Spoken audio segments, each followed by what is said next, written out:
Before we get started, I've got a video clip here that might get you a little wet.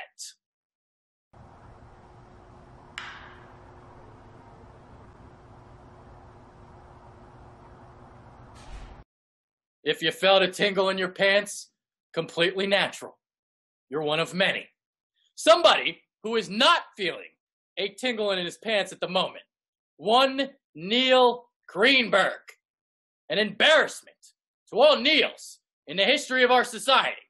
Neil Armstrong, Neil deGrasse Tyson, Neil Patrick Harris, and then there's Neil fucking Greenberg. This guy.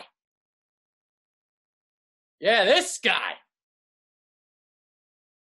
There's a reason why I act the way that I act. I always keep it real. I always keep it 100%. Sometimes that ruffles people the wrong way.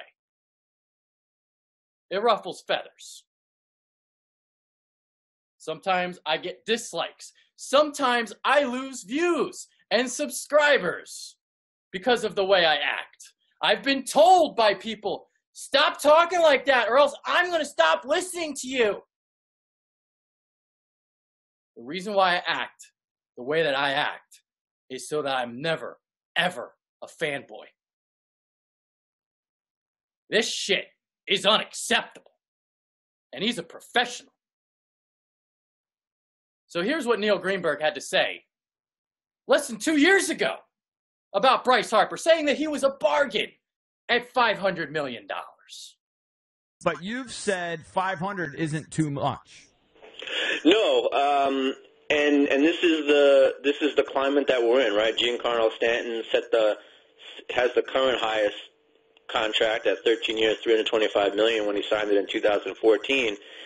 And Harper is every bit as good, but he's also young. I mean, we don't see a player that's as good as Harper, that's as young as Harper, hit the market almost ever, I want to say.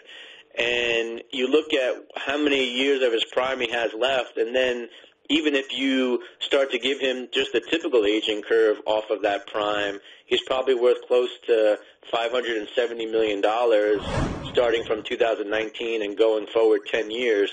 And that includes also the price of free agency going up and other factors.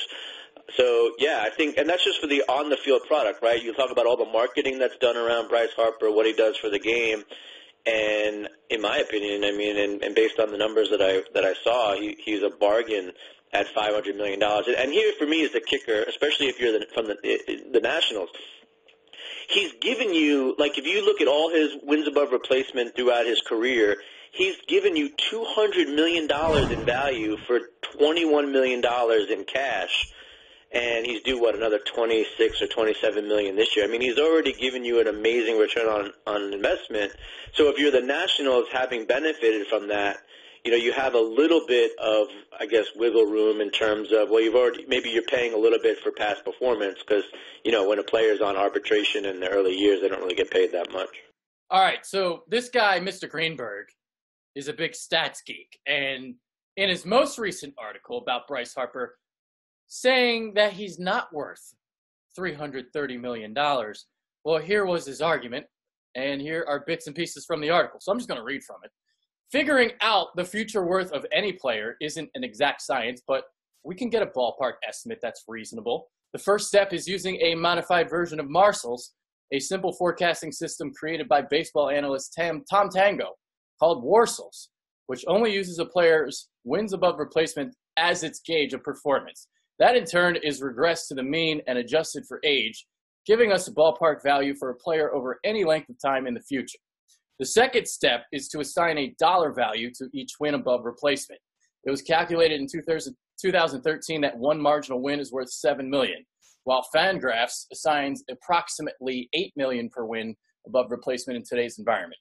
This is our starting point, because nothing costs the same today as it did 10 years ago.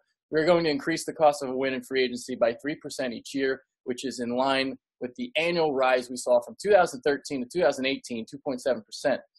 I used a 5% inflation factor in the past, but recent market conditions point to a 3% as preferable. By this method, Machado's value in 2019 is expected to be worth 4.5 wins above replacement.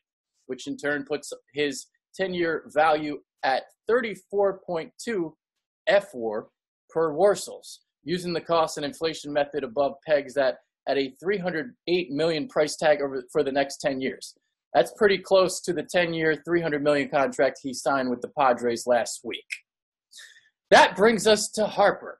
His contribution in 2019 is estimated to be 3.6 FWAR, which may sound low to some, but consider that's in line with his production over the past few years. Using that 2019 estimate as our starting point, Harper's 13-year value is a total of 30.3 FWAR over the life of the deal, which should carry a price tag of $278.7 million after accounting for age effects and inflation. My inflation valuation on a 10-year deal projected at $239.8 million. So your valuation was $239.8 million, but it would have been a bargain at 2 times the size of that $239.8 million. At $500 million, it would have been a bargain. Okay. Even if my numbers are off, and they very well might be, they probably are, Harper's chances of outperforming a $330 million contract over 13 years seems unlikely. For example, including his spectacular 2015 campaign, which earned him a unanimous NL MVP award. He was worth $235.6 million to the Nationals from 2012 to 2018, which is $33.7 million per year. Take away the MVP campaign, and that average annual value drops to $26.8 million per season, but that's during the early parts of his career. It's unlikely he will be able to continue above average production into his 30s, more or less his late 30s. Okay, all right. So all of a sudden, he's leaving Washington, D.C., and you write a scathing article on the guy, even though less than 2 years ago you wanted him for $500 million. Salty, Mr. Greenberg, aren't you? Salty. You're worse than Vikings fans. You're worse than Saints fans. How could you say somebody is a bargain at $500 million and then less than 2 years come up with this? Why? Because he left D.C.? I don't cater to my audience to maximize my viewership. I don't do that. I keep it real. I keep it 100%. I don't always defend the teams. And when the Eagles aren't playing well, you guys don't like it when I talk shit. But that's who I'm going to be. And that's who I'm always going to be. Because I refuse to be like Neil fucking Greenberg.